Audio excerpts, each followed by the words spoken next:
7 বছরের জেল হয়েছিল ব্রিটিশদের বিরুদ্ধে বিদ্রোহ করার জন্য, এবং একটা সময় ইংল্যান্ডে থাকার প্রস্তাবও তিনি প্রত্যাখ্যান করেছিলেন শুধুমাত্র কলকাতা থাকবেন বলে। সম্প্রতি দাদাগিরিতে তার বিষয়ে একটা প্রশ্নও করা হয়, যার উত্তরটি রয়েছে আমাদের আজকের এই ভিডিওতে।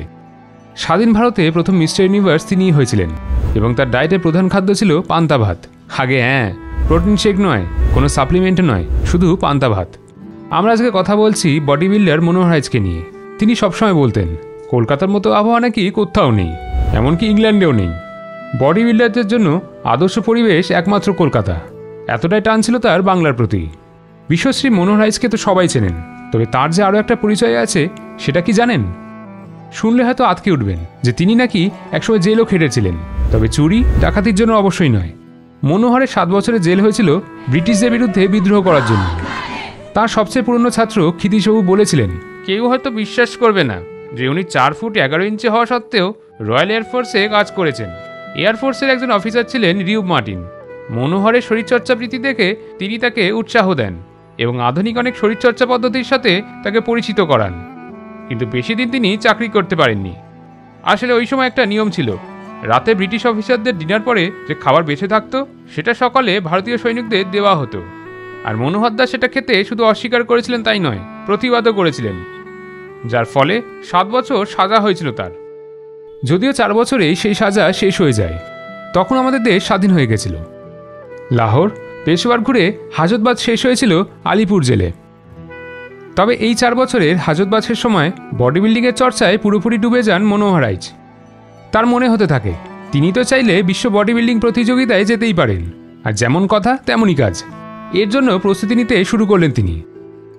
তখন এমনও সময় গিয়েছে যে দিনে কোনো ধরনের যন্ত্রপাতি ছাড়াই তিনি 12 ঘন্টা টানা ব্যায়াম করেছেন। বডি বিল্ডিংয়ের প্রতি তার ভালোবাসা এবং নিষ্ঠা দেখে জেলের আধিকারিকরাও মনোহরের জন্য জেলে স্পেশাল ডায়েট চালু করে দেয়। কেননা মানুষ মনোহরকে কাছ থেকে দেখার পরে মুগ্ধ হয়েছিলেন ব্রিটিশরাও। কঠোর পরিশ্রমের পুরস্কার জেল থেকে বেরোনোর পরই তার হাতে নাতে চলে আসে। 1 বছরের মধ্যে স্বাধীন ভারতে প্রথম মিস্টার ইউনিভার্স তিনিই হয়েছিলেন। তারপর একে একে আরও সাফল্য। মনোহর রাইচের জন্ম 1912 সালের 17ই মার্চ বর্তমান বাংলাদেশের কুমিল্লা জেলার ধামতি গ্রামে। 12 বছর বয়সে আক্রান্ত হন কালাজ্বরে। তিনি প্রায় মৃত্যুর কোলে ঢলে পড়েছিলেন, কিন্তু কথাতেই আছে, রাখে হরি তো মারে কে। ভগ্ন স্বাস্থ্য পুনরুদ্ধার করতে শুরু করলেন দেশীয় স্টাইলে শরীরচর্চা। সেই থেকে শুরু। তার গুরু ছিলেন প্রবাদ প্রতিম বিষ্ণু ঘোষ। বিষ্ণু ঘোষের আঁকড়াতেই বডি বিল্ডিংয়ের হাতে ঘড়ি। পড়াশুনো করেছেন ঢাকার জুবিলি স্কুলে। একবার সেই স্কুলে জাদু দেখাতে এসেছিলেন বিখ্যাত জাদুকর পিসি সরকার। মনোহর রাইচের শরীরচর্চা ও শরীর নির্ভর ক্রিয়াদি দেখে তার ভালো লাগে এবং তিনি তার দলে তাকে নিয়ে নেন। মনোহর তখন পিসি সরকারের সাথে বিভিন্ন প্রোগ্রামে তার ক্রীড়া কৌশল দেখাতে শুরু করেন। সেগুলোর মধ্যে উল্লেখযোগ্য ছিল দাঁত দিয়ে ইস্পাত বাঁকানো, 1500 পাথর বই নিমেষে ছিঁড়ে ফেলা ইত্যাদি। ধীরে ধীরে দেশের গণ্ডি ছাড়িয়ে দেহচর্চার টানে ছুটে গিয়েছেন বিদেশের মাটিতে। কিন্তু বডি বিল্ডিং চালিয়ে নেওয়া তার জন্য সহজ ছিল না, কারণ তিনি ছিলেন এক দরিদ্র পরিবারের সন্তান। স্ত্রী এবং 4 সন্তান ছিল পরিবারে। তাই মনোহরকে বিভিন্ন ছোটখাটো কাজ করে নিজের বডি বিল্ডিংয়ের জন্য অর্থ জোগাড় করতে হতো। তবে তারই পরিশ্রম ও চেষ্টা কোনোটাই বৃথা যায়নি। তিনিই ছিলেন ভারতীয় উপমহাদেশের প্রথম মিস্টার ইউনিভার্স খেতাবধারী। ব্যক্তিগত জীবনে তিনিই ছিলেন আমাদের মতন একজন বাঙালি। জীবনচরণে ছিলেন বেশ সাদামাটা। এখনকার যারা জিম করেন তাদের ডায়েটের কত নিয়ম আছে, ভাত খাওয়া যাবে না, কমপ্লেক্স কার্ব খেতে হবে ইত্যাদি। মনোহর রাইচ কিন্তু ভাতই খেতেন। পান্তা ভাতের জল 3 পুরুষের বল, এ কথা তিনিই বলতেন। তিনি একসময় দিনে 4 বেলা পান্তাই খেতেন। যখন তার বয়স 100 বছর পেরিয়েছে, সকালে ঘুম থেকে উঠে খেতেন দুধ দিয়ে চিড়ে এবং 1 কাপ কফি।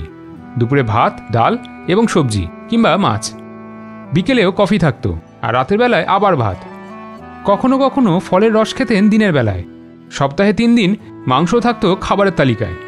মুসুরির ডাল আর পুঁইশাকের চচ্চড়ি তো বটেই, সাথে ভালোবাসতেন মাছের মুড়ো খেতে। নিজের তৈরি ব্যায়ামাগারে ব্যায়াম শেখাতেন। মনোহর রাইচ মনে করতেন দেহের উন্নতির জন্য মনের সাথে তার সংযোগ জরুরি। এমনকি এই জন্য মনকে নিয়ন্ত্রণ করতে হয়। শুধুমাত্র শারীরিক কসরতের ওপরেই বডি বিল্ডিং নির্ভর করে না। এর সাথে সাথে আরও একটা বিষয় জানিয়ে রাখি আপনাদের, নিজের ভবিষ্যৎ জীবনের ভালোর জন্য অন্যের গোলামি করার মানসিকতা তার ছিল না। তাই সেই ইংরেজ অফিসারের মন্তব্যের প্রতিবাদ তিনি করতে পেরেছিলেন। মাত্র 4 ফুট 11 ইঞ্চি উচ্চতা হওয়ার কারণে তাকে পকেট হারকিউলিস ও ভারতীয় শরীরচর্চার জনক নামে অভিহিত করা হতো। বডি বিল্ডিংয়ের কিংবদন্তি ব্যক্তিত্ব প্রয়াত হন 2016 সালের 5ই জুন। তখন তার বয়স হয়েছিল 104 বছর। এই বডি বিল্ডারের মৃত্যু একটা চলমান ইতিহাসের সমাপ্তি। কেমন লাগলো আজকের এই ভিডিওটা জানাতে ভুলবেন না কমেন্ট করে। নানা বিষয়ের ওপর ভিডিও দেখতে হলে এই পেজটি ফলো করুন।